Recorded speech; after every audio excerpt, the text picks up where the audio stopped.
Hola, it's Beto here, your daily divinity coach, here for episode 45 of my weekly series, Sunday Weekly Revival. I'm going to go ahead and tag some friends. If you're watching the recorded video, go ahead and fast forward a few minutes if you've already heard my introduction. Again, just tagging some friends so we can get an audience going here for today's show. So tag some friends here, and then we'll get going soon. So again, it's Beto here for episode 45 of my weekly series, Sunday Weekly Revival. Just seeing who else I might be able to tag. And I think that's probably a good amount of people there. So I'm going to go ahead and stop tagging now. While we're allowing some people to join, looks like we already have one. While we're allowing some people to join, all right, Ryan, Charlene, awesome. I'm just going to give a brief introduction. So if you're watching the recorded video, feel free to go ahead and fast forward a few minutes while I give my introduction and allow some people to join. But before I do that, I want to say a shout out to Tia Emalu. She reminds me every week. She says, don't forget my shout out. So there it is. Shout out to Tia Emalu, my aunt Emalu, out there in the Bay Area, San Francisco, California. So again, Beto here, your daily divinity coach for episode 45 of my weekly series, Sunday Weekly Revival. Today's Sunday, June 13th, and today's episode is entitled Gigi and Bella Hadid, right? The fashion icons, right? The models, the sisters, Gigi and Bella Hadid. We're also going to talk about DJ Khaled, right? The music icon, right? DJ Khaled, the Grammy Award-winning music icon from New Orleans. And we're also going to be talking about that 2015 movie, The Age of Adeline, starring Blake Lively. Not sure if you've seen that. Harrison Ford's also in it. Really good movie. I just seen it recently, and I'm going to give my impressions on that movie. So a little bit about myself while we're allowing more people to join. I see more people are joining already. I post daily on social media, Monday through Friday, about a paragraph here on Facebook, on Twitter, and on Instagram. On Sundays, I'm here with you live for these shows, Sunday Weekly Revival. With the exception of the first Sunday of the month, I'm still here with you live, but I do a show called My Monthly Mailbag. So instead of preparing original content like I am for today for Sunday Weekly Revival, I take your pre-submitted questions and I provide thoughtful responses, and that's the content of those shows. And again, that's the first Sunday of every month. I also have a show on Saturdays with my co-host and collaborator, the very lovely and talented Dr. Michelle Yanez. And that show is called Live and Unscripted. And we bring guests on, our friends, who are doing positive things and interesting things. And we ask them questions, and we kind of do interviews, and it's very informative and fun and entertaining. And it's PG because at times our children are watching, so we keep everything very PG and positive, and it's just a lot of fun. And we do that on Saturdays. And we're actually working on another project we just started yesterday. So it's at the very, very early beginnings, but we're just starting to work on curriculum. We want to get on the speaker circuit, so we're going to start working on curriculum around manifesting abundance. So one will be more spiritual based, another one creating limitless opportunities, a little bit more secular based. Also talked about doing something on DEI, right? On diversity and inclusiveness. So we have some ideas of different curriculums that we're going to work on and be able to deliver this, right? As motivational speakers, keynote speakers, trainers, consultants. So really excited about that, getting in front of audiences live, especially now COVID's ending, whether they be corporations or faith-based organizations or trade associations, nonprofit organizations, universities, right? Getting out there and start doing our things live, face-to-face, in person. So have a good thought for us, or say a prayer, because it's a project that we're just starting and we're very excited about. What else do? I produce bracelets. So if you haven't received your bracelets, this set's really colorful, the new ones. There's a green one that says liberated, a red one that says limitless, and a beige one that says ageless. So very positive affirmations on these bracelets. You want them, they're free, always shipping for free if you live in the US until the end of this month, until the end of June. If you live in Europe or North America, I can ship. Unfortunately, if you're in Brazil, India, where I have people who watch my shows and read my posts, it's too cost prohibitive to ship that far. But if you're in the US, no excuses until the end of the month. In Europe or North America, no excuses. If you want these, all I need is a name and an address, and I'll get them out to you. It's my pleasure. little background on myself, and then we'll get into the content of the show. I think most people have already joined, but want to give another minute or two. I was raised by a mother from the age of 10. She's kind of what you call new agey, and she's very much into scientific prayer and the law of attraction, speaking things into existence, positive affirmations. And so she tutored me in all of that from the age of 10. I did end up going to divinity school. I'm a Harvard University Divinity School graduate where I studied liberation theology and social justice with the likes of Cornel West. I've also been blessed to have been taught my oral history by the great El Maestro Andres Segura, the great Mexica Azteca philosopher and oral historian Andres Segura from Mexico City. So great teachers, and this is my opportunity to give back. So let's get going. Introduction. I know it's Pride Month, and some out there might be saying, I wonder when or if Beto's going to do an episode for Pride Month, right? It would make sense. So I will be doing an episode. I'm just waiting till the end of the month because the last episode of this month will coincide with the anniversary of the Stonewall riots. And if you've watched my shows in the past, you know I like talking about riots. And for good reason, because, well, I point out, tricks of the lords of scarcity, which we should all be aware of. So I'm going to do one, but it's going to be the end of the month. Talk about the Stonewall riots, right? It'll be the 52-year anniversary of the Stonewall riots at the end of the month. That took place in Greenwich Village, Manhattan, New York City, if you're not aware. Also, I'm going to talk about Harvey Milk, right? I know a lot of you are from the West Coast. I am San Francisco, now in Boston. So we'll be talking about, and other things and people and events and whatnot we'll be talking about. So hold on, that'll be episode 47. We're going to get there. But today is episode 45. So we're going to start with this. Fairly recently, in September of 2020, so less than a year ago, is actually September 16th, Mexican Independence Day of 2020. The results of a 50-state, every state in the nation of the U.S., 50-state survey, so a nationwide survey, was released. And this survey interviewed 11,000 adults, and these adults ranged in age from 18 to 39, so they're all under 40. And again, 11,000 across the nation. So it was a big study. And it was a random sampling. It was a complete random sampling. And here are the results of the survey. 1 in 10. All right, so 10% of 11,000 adults under the age of 40, so 18 to 39, do not recall or did not recall ever hearing the word Holocaust before. They literally had no reference for the word Holocaust. Okay, 63. This is more than half. This is almost 2/3. 63% of those 11,000 respondents, those surveyed, interviewed, did not know. They were unaware that 6 million Jews. So they were unaware that 6 million Jews were murdered, right? Mass murder during the Holocaust. They didn't know. It's a huge number. 11%, right? 11% of those 11,000 respondents, more in California and New York, 19% in New York, were, huge Jewish population in New York. So 11% overall of the 11,000, 19% of those in New York that were interviewed believed the Jews themselves caused the Holocaust. Insane, right? Why would you cause your own Holocaust? Insane. But that's a trick of the lords of scarcity. I talk about this a lot, right? What are the tricks of the lords of scarcity? We have to be aware of them. One of them, a main one, is blaming the victim. So these 11% of respondents, 19% in New York, in the state of New York, have so internalized, right, these tricks of the lords of scarcity, they just blame the victim. Oh yeah, Holocaust, Jews, yeah, it must be the Jews. They must have done it to themselves. I mean, insanity, but this is a trick of the lords of scarcity, and people internalize this stuff, right? Because they want to emulate.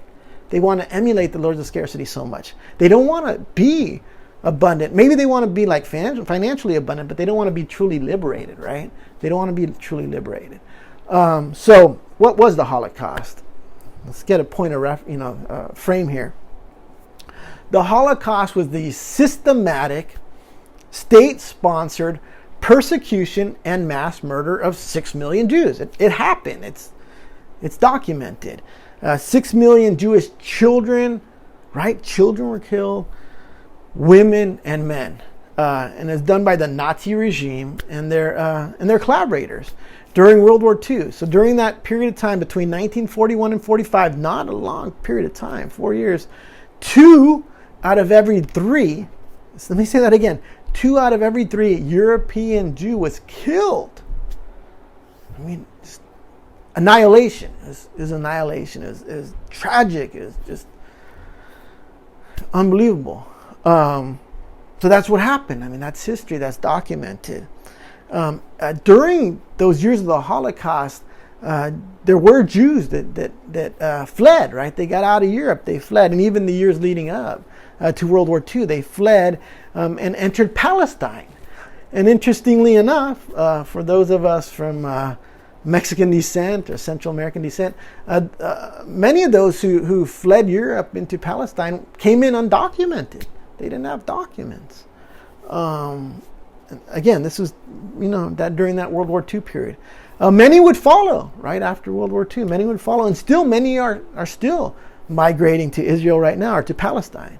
So then what happened? The war ends, right, 1945. Fast forward 2 years, November 1947, the United Nations voted. They voted to partition.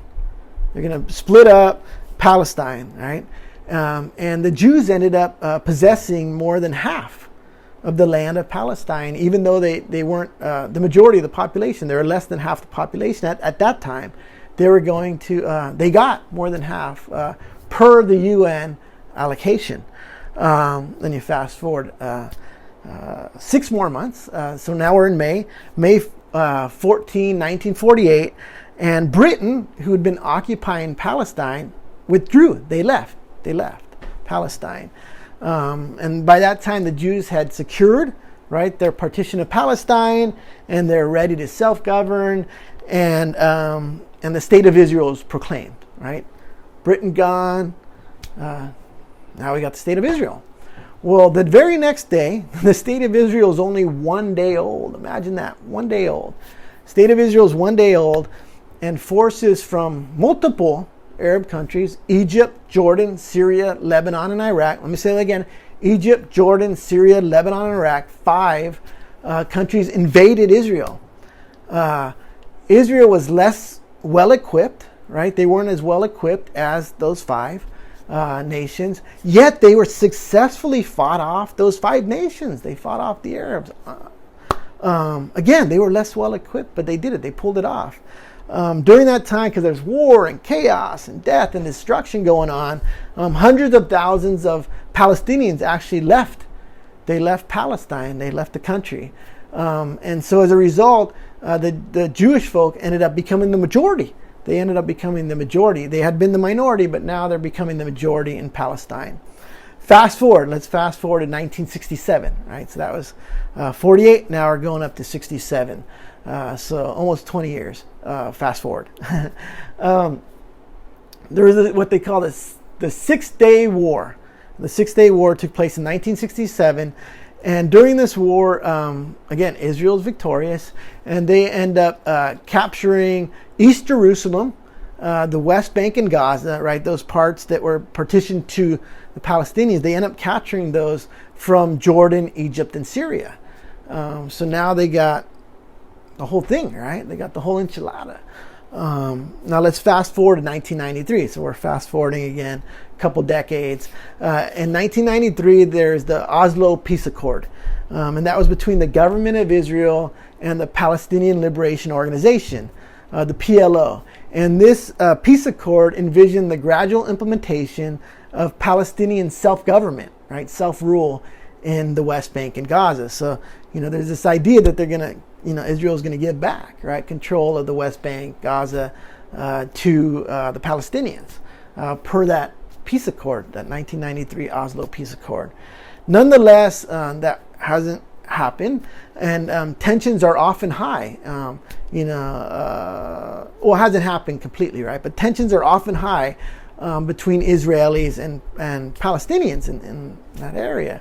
And Israelis are now according to the latest data, 74% of the population. So there's 6.9 million folk of Jewish descent of those 9.3 million, right, in Palestine or Israel. And the Palestinians are the minority. So there's 21% of the total population, or 2 million. So you got nearly 7 million folk of Jewish descent, and as the majority, 2 million folk of Palestinian descent, and then you got like 5% what they call others, right?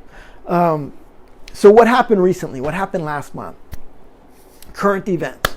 On May 6, 2021, Palestinians commenced protesting in East Jerusalem. What were they protesting? Well, they're anticipating a decision by the Israeli Supreme Court on the eviction of 6 Palestinian families from East Jerusalem. So the tensions are high. They're out protesting, right? They feel injustice is going to be served. As a result, the Supreme Court recognizes that tensions are high, and they decide to delay the ruling, right? They're not going to issue the ruling. They're going to delay it. But unfortunately, that didn't work. Tensions remained high, and 4 days later, on May 10th, just of last month, conflict erupted, right? Hamas, right?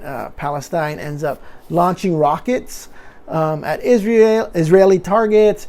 Israeli airstrikes, commence on Palestinian targets, and just mass conflict taking place in that region of the world, that small area, right? It lasted for 11 days. So 11 days later, on May 21st, there was a ceasefire. A ceasefire took place. Nonetheless, tragedy, right? Tragedy occurred, death and destruction. 200 in those 11 days, 256 Palestinians, including 66 children and 40 women, were killed.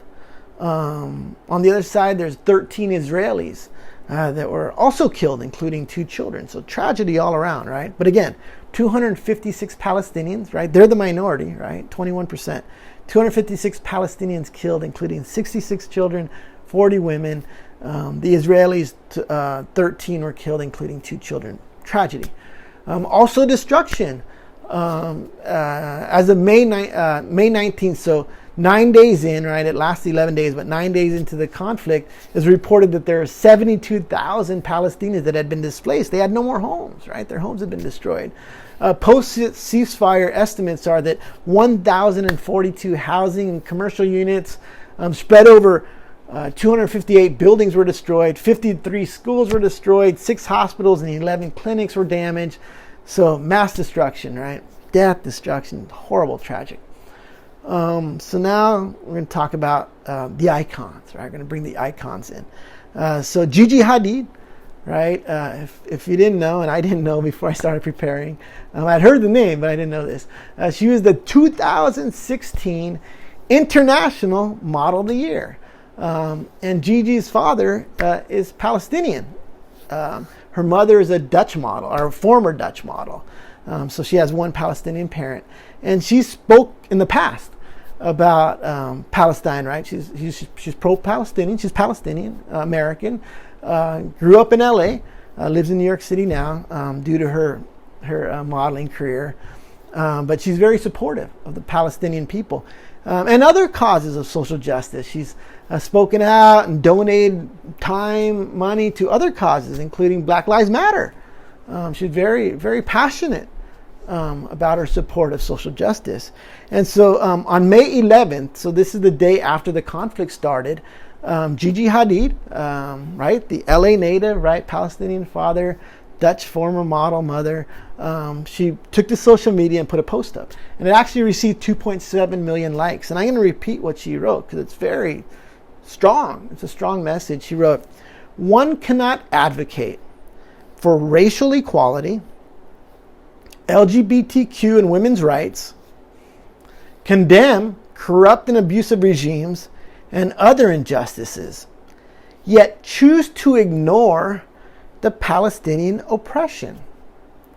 You cannot pick and choose whose human rights matter more." Very insightful from this young woman, right? She's I think she's like 20. She's been around like 26. She's 26 years young, I believe. I mean, very insightful. And she's right?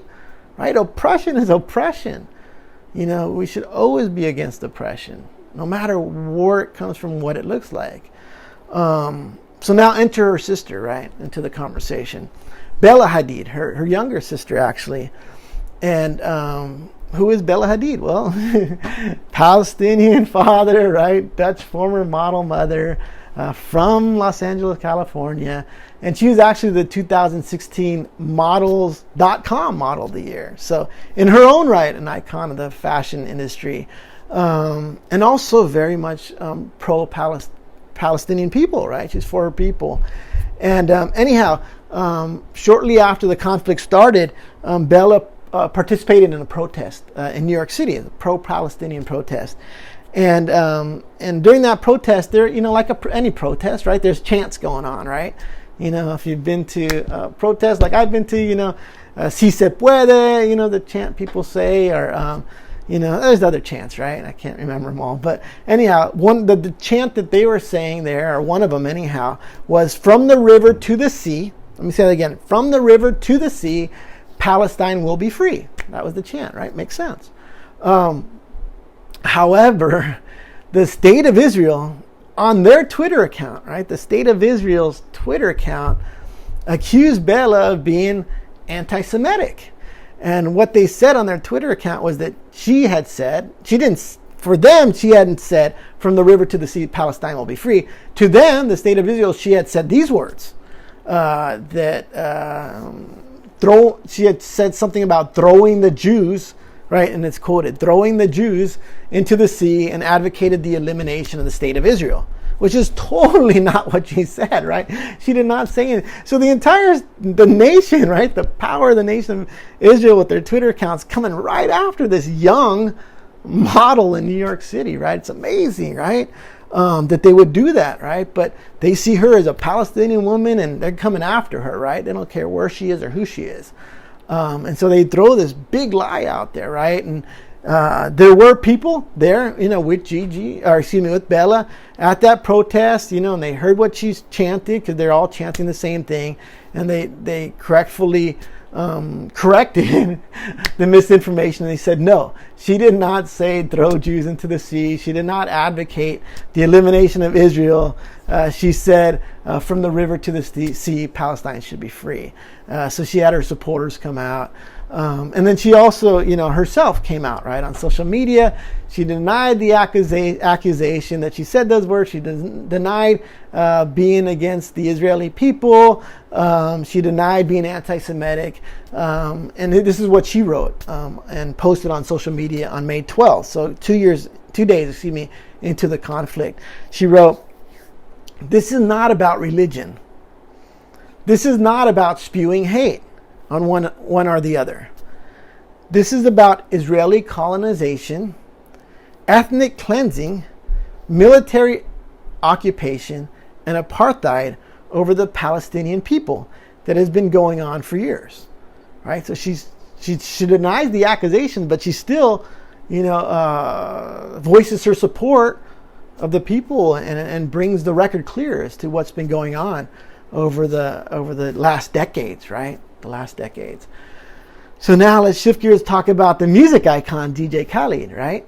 DJ Khaled, if you didn't know, both of his parents, right? Not just one, but both of his parents are Palestinian. He's fully Palestinian, although, here in America, so he's Palestinian American, from New Orleans, right? Grammy Award winner, right? The guy's got a lot of fame and fortune, right? Huge social media following. So when all this started, the conflict there between Israel and Palestine, DJ Khaled was silent at the beginning. He was silent. And as a matter of fact, he was posting stuff about his album, right? He was doing a lot of self-promotion and stuff. And, come buy my album, listen to my album, I'm DJ Khaled. He wasn't talking like Gigi and Bella, right? He wasn't coming out like pro-Palestine, this is nuts, blah, blah, blah. He wasn't saying nothing. He was just being quiet, trying to continue to bring the revenue in, right? Make money, build his empire, right? Very, Well, selfish. Let's just be honest. So anyhow, he took flack for this, right? He had his critics, right? His fans came out and criticized him. And one of them wrote this, which I read in some of those, what was posted, and I thought this one was a really strong message. One of his critics, his fans, wrote this. He wrote, "You have a voice," right? He's speaking directly to DJ Khaled. He said, "You have a voice, and you are literally Palestinian. This is your chance." To go on, don't be complicit in apartheid. He said, told DJ Khaled this, don't be complicit in apartheid. Palestinians are being thrown out of their homes illegally. Palestinians are being shot. And he goes on and on. So after, all of this pressure, DJ Khaled finally comes out and says something on the matter, right? But it wasn't necessarily what people wanted him to say. And this is what he posted. He said, "Sending love and light to my Palestinian brothers and sisters and everyone around the world." So very light message, right? People thought he was going to come out and say, "Hey, the suppression needs to stop," blah blah blah. But he didn't. He didn't say what Gigi and Bella have said. Even though there's pressure for Gigi and Bella, they're young women, even though they had a lot of pressure not to continue to say what they're saying, right? There's pressure for them, hey, tone it down, or, you're coming out too strong in support of your people, your fashion icons. We got to keep the revenue coming, right? The money's got to keep coming in. We don't want to, anger anybody or whatnot, or make people feel uncomfortable. But they did it, right? They stuck to their guns, or I shouldn't say guns, excuse me. They stuck to their, beliefs, right? They stuck to their convictions, better word, convictions. But DJ Khaled apparently doesn't have the same convictions. He doesn't share those convictions.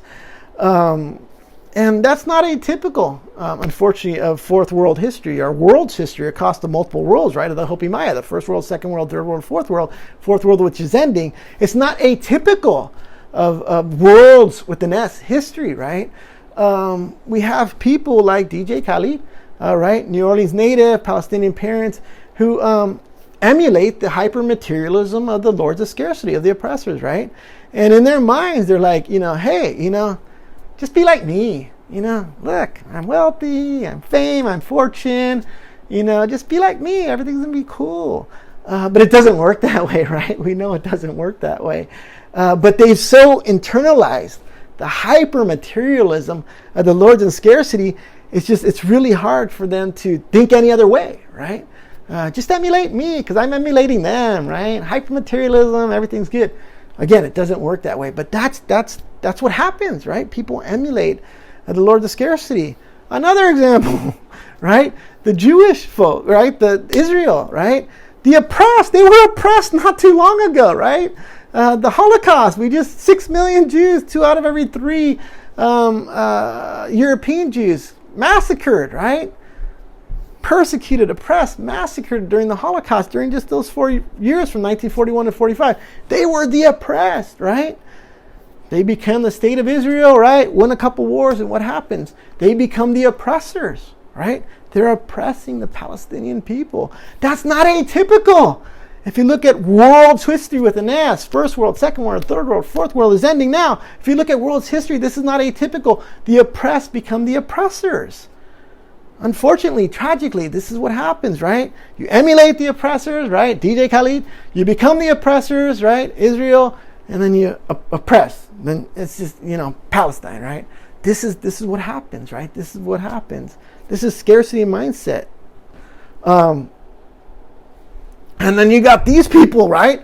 These 11% of respondents across the nation of 50 states, 19% in New York, who say, well, the Holocaust, the Jews did it to themselves. They caused it.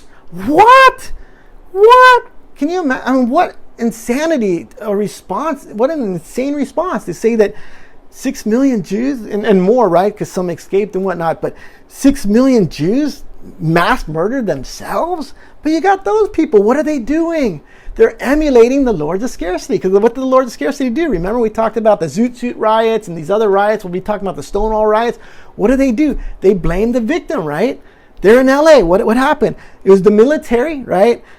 With police support, right? These military folk with police support went out and they physically abused, they beat up, right, the Zoot Suiters, mainly Chicanos. There were some African Americans and Filipinos too. And then what happened? And they arrested them. The police went and arrested the victims, right, and blamed the victims for the riot that was rioted on themselves by the Marines and the military personnel, right? I mean, this is what the Lords of Scarcity does. And people internalize it, like those 11%, right? Or the 19% in New York, they internalize it. Well, if that happened, they must have done it to themselves. They blame the victim, right? The Kent State, we talked about Kent State, right? They blame the college students for killing themselves, right? For the military shooting at them, the National Guard, right there. And in Ohio, we talked about that. We did an episode on that. Blaming the victim. That's a tactic, right? By the Lords of Scarcity. That's what they do. It's maddening, right? It's all maddening. But the good news is the fifth world is emerging, right? We have the power to do something about it. We have the power to flip the currency. And that takes us to the age of Adeline. If you haven't seen this movie, it's a really strong performance. I mean, critically acclaimed performance by the actress Blake Lively. She did an amazing job. Harrison Ford's in the movie. He does an awesome job too. So what is The Age of Adeline if you haven't seen it? It's a 2015 movie, again, starring Blake Lively. Harrison Ford appears in it as he's not the main actor, Blake Lively is, but he appears. And so Blake Lively plays Adeline. She's the character Adeline. And the movie starts, it's in the late 1930s. And Adeline, young woman, 29 years old. She's actually a young widow. Her husband had recently passed away during the construction of the Golden Gate Bridge. I anticipate you all know what the Golden Gate Bridge is. Many of you live near the Golden Gate Bridge, that beautiful bridge, right, that connects, that goes over the Bay Area there, the Bay in San Francisco. Anyhow, her husband died during the construction of the Golden Gate Bridge. And so she's a young widow. She's 29. She ends up getting in a car accident. She gets in a car accident and she ends up in her body ends up in a freezing lake. And she's freezing and she ends up passing away. She ends up dying in this freezing lake. However, and it's a fantasy-ish movie, a bolt of lightning comes down and strikes, Adeline. She's in this lake, right? She's dead now. Strikes her and brings her back to life, right? Adeline's brought back to life by this bolt of lightning. And interestingly enough, the bolt of lightning also stops the aging process. So Adeline's brought back to life. She's not aware of it at the time, but she goes on with her life, right? She's actually got a child, she goes on with her life. And as the years go on, she doesn't age, right? The aging process stops. There's no gray hairs, there's no wrinkles, right? There's no arthritis, no aching bones. She's 29 years young and she's going through life, right? And her daughter's growing and going through the aging process, but Adeline's not, right? Because that bolt of lightning stopped the aging process. There's a scene where, after so many years or decades, the FBI becomes hip, right? They become hip to the fact that Adeline stopped the aging process. And so what does the FBI do? Well, they do what they always do, at least what I see on TV, and they decide they want to study her or it, right? Because it could be an alien or something. And so they end up abducting Adeline. They end up abducting Adeline, and they're going to put her on a plane and take her somewhere and study her, right? They can get the microscopes out, see the cells, what's going on, start poking and stuff. Adeline's not having it, right? And she miraculously escapes the FBI, right? She miraculously escapes the FBI and their captivity and gets away. She gets away. And so then from that point on, she's now living her life, right? Afraid of being captive again. So she has to continue to change her identity, right? Every time, 5-10 years go by, she's like, oh my goodness, I'm still looking 29, right? And I'm 60, 70, 80. So she has to change her identity, right? Now she's not Adeline, she's Jennifer or Meg or Peggy or whatever, right? And she's got to get new IDs and all this kind of stuff. So she's always on the run to avoid the FBI. Then, near the end of the movie, she's now actually 170 years, right? She's 170 years young, still, and young, right? Because she still looks like she's 29. She's stopped the aging process, the negative effects of aging. And she ends up in another car accident, right? At 170 years young, she ends up in another car accident. And this time she's lying on the side of the road. It's snowing. Her body's freezing again. And she ends up dying a second time. However, this time the ambulance shows up and they got the defibrillator and boom, the electricity, they're able to bring her back to life, right? But interestingly enough, the electricity this time stops the aging process. She's not aware of it at the moment, but it stops the aging process. The reason we know as viewers is because not soon after, there's a scene where Adeline is in front of the mirror. She's in front of the mirror and she looks and she finds a gray hair, her very first gray hair. And that's when it sinks in that the aging process has rebooted, right? She's 170 years old now. But she's not going to be 29 no more. She's going to actually start aging again, right? The gray hair is going to come in, the wrinkles, the arthritis, all that kind of stuff, right? So she's actually happy. She actually smiles because she's the only one she knows who's like her, right? Who wasn't aging for all those years and decades. So she's not going to be isolated anymore. She's going to be like everybody else. So she actually smiles, and then the movie ends at that point. So here are my impressions. Here are my impressions of The Age of Adeline. Well, number one, the acting was fabulous. If you're going to watch the movie, it's worth it just to watch Blake Lively in this role. She does an amazing job, and Harrison Ford does too. I anticipated the FBI scene once I found out what the movie was about. The reason I anticipated is because my workout partner, Dave, who's also my immortality attorney, right, my being ageless attorney, if you will, we talk about this, right? We talk about the FBI. Dave has a background in working with the Pentagon and, all that kind of stuff and that whole government thing, right? The federal government. And so we talk about this, what's going to happen, the FBI, what they're going to think of us, because Dave's already, he's roamed the earth for over 70 years. He used to wear glasses, and he doesn't need them anymore. He's reversed the negative effects of aging insofar as the eyesight and other things. You can see other things are happening. And so we talk about this, right? We talk about, the FBI knocking on the door and asking us questions. And we got a plan. We got a plan. And part of the plan is this. We're not reversing the aging process, but a day at a time. A day at a time. So we're taking it slow.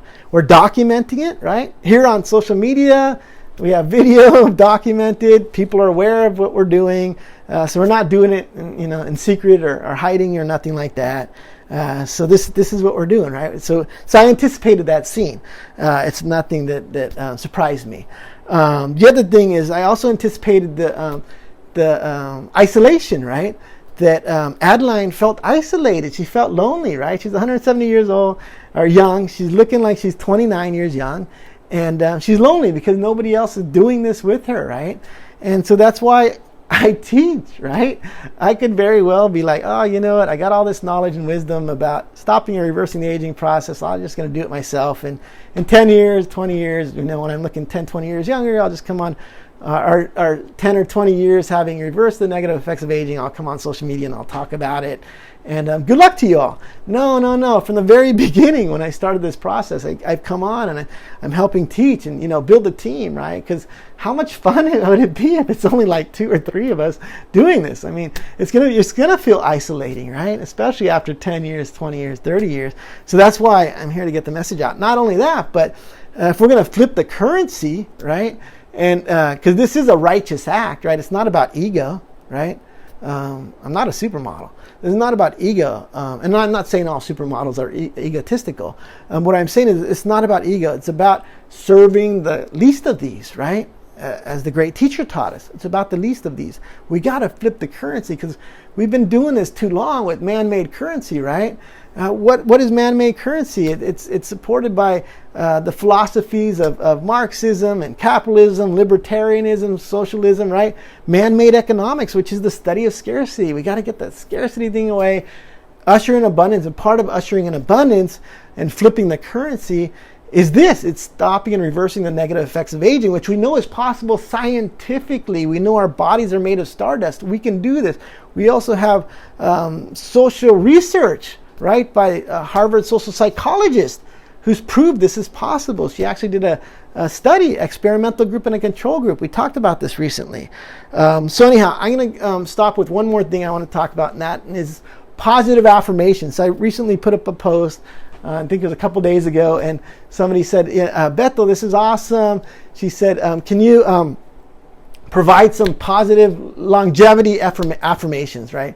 Give me some affirmations around longevity that I can, start applying to my life. And so these are some of the affirmations I say to myself on a daily basis. I tell myself, Beto, you're getting younger. I tell Dave, you're getting younger. And Dave repeats it back, Beto, you're getting younger. That's a positive longevity affirmation right there. Life is long, right? One of my pet peeves is when people say life is short. You got to get that out of your head, out of your vocabulary. Say life is long. You can say that every day. Life is long. I don't see any reason why you wouldn't, because other people are saying life is short every day. I am ageless. I am ageless. That's another. We got the bracelets, right? If you have your bracelets, you just have to remind yourself, look down. I am ageless. That's another positive affirmation, a longevity affirmation you can say every day. I have all the time in the world. This is really good, especially if you feel any anxiety, like time is running out. I coach somebody. I provided some divinity coaching, and I do that for free. Reach out if you'd like some. But I provided some free divinity coaching one-on-one, and this person told me, Beto, I'm really anxious. I feel like I'm running out of time, right? Middle-aged, right? Quote-unquote middle-aged person. And I said, well, say this. I said, say every morning, wake up. And if you need to at the beginning, say it multiple times over the day. Say, I have all the time in the universe. And she started doing that, and she reported back that she doesn't feel that anxiety anymore. Another good one. I manifest eternal youthfulness. And you can write, if you got a pen, you can write some of these down. I manifest eternal youthfulness. Another great longevity affirmation, positive affirmation that you can say every day. So anyhow, I'm sure, I've gone over my time. I just looked at the clock. I so appreciate you watching this show. If you missed any part of this show, episode 45 of my Sunday Weekly Revival, I will be posting a recorded video shortly, so you can go back and watch anything that you missed. And feel free to share this video and other videos or posts with your friends and family. I'm so grateful, so very grateful for you for watching this show, for all your support. My heart is filled with gratitude. And I wish you the best. I wish you blessings may you have a blessed rest of the day or evening wherever you are. And I hope you come back next week for episode 46. It'll be wonderful. Thinking about doing something on Kevin Durant if you're a basketball fan. I think that would be really cool. So stay tuned, episode 46, and at the end of the month, episode 47, we'll do something for Pride Month. We are going to do something for Pride Month. We're going to talk about the Stonewall riots and Harvey Milk. If you're from San Francisco, or actually anywhere, you should know who Harvey Milk is. If not, tune in, because we're going to talk about Harvey Milk. So I'm going to go ahead and turn off now. But again, if you missed any part of this, I will post a recorded video. You can go back and watch, and hope you can join next week live. Thank you so much. Blessings.